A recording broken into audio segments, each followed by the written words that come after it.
আসসালামু আলাইকুম। আমি বিভিন্নভাবে জানতে পারলাম যে আমি কেন মিডিয়াতে অনুপস্থিত। এটা নিয়ে সোশ্যাল মিডিয়াতে বিশেষ করে বিভিন্ন জল্পনা কল্পনা হচ্ছে এবং কেউ কেউ এই ধরনের আজগুবি কথাও বলছেন যে আমি নাকি বিদেশে চলে যাচ্ছি।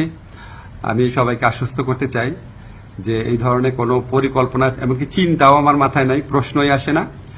আমি মনে করি এই ধরনের গুজব, গুঞ্জন এবং আজগুবি বিভিন্ন তথ্য যারা ছড়াচ্ছেন, এটা হচ্ছে আজকে ছাত্র জনতার যে ঐতিহাসিক জুলাই বিপ্লবের মাধ্যমে আজকে যে জনগণের প্রত্যাশা সৃষ্টি হয়েছে সেটাকে বিভ্রান্ত করা এবং জনমনে অহেতুক প্রশ্ন সৃষ্টি করার একটা অসৎ উদ্দেশ্যে করা হচ্ছে।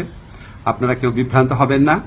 আমি কয়েকদিন আগেও পত্রিকাতে ইন্টারভিউ দিয়েছি, তবে এটা ঠিক আমি একটু মিডিয়াতে কম আসছি কারণ আমার অনেক কাজ এবং আমার কাছে মনে হয়েছে যদি আমার কার্যক্রমে যদি কোনো অগ্রগতি হয় সেটা আমি জানাবো। অহেতুক এখন তো আমি আর টক শোয়ের মানুষ না, এখন আমাকে কাজ করতে হবে, কাজটাতে বেশি কনসেন্ট্রেট করতে হবে। তো আমার প্রবাসী কল্যাণ মন্ত্রণালয় এবং আইন মন্ত্রণালয় দুই ক্ষেত্রেই কিছু অগ্রগতি হচ্ছে। অল্প কিছুদিনের মধ্যে আপনাদেরকে অগ্রগতিগুলো জানাবো।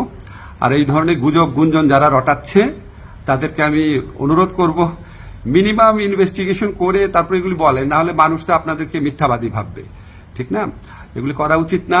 বাংলাদেশকে একটা নতুন বাংলাদেশ গড়ার জন্য, রাষ্ট্র সংস্কার করার জন্য আপনারা বরং পজিটিভলি আমাদেরকে সাজেস্ট করবেন, ভুল হলে বলবেন।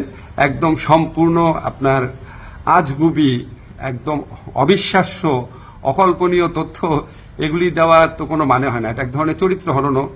তো এগুলি করা ঠিক না। আপনারা আশা করি সকল বিভ্রান্তির অবসান ঘটবে আমার বক্তব্যের মধ্যে দিয়ে। সবাই ভালো থাকবেন। ধন্যবাদ সবাইকে।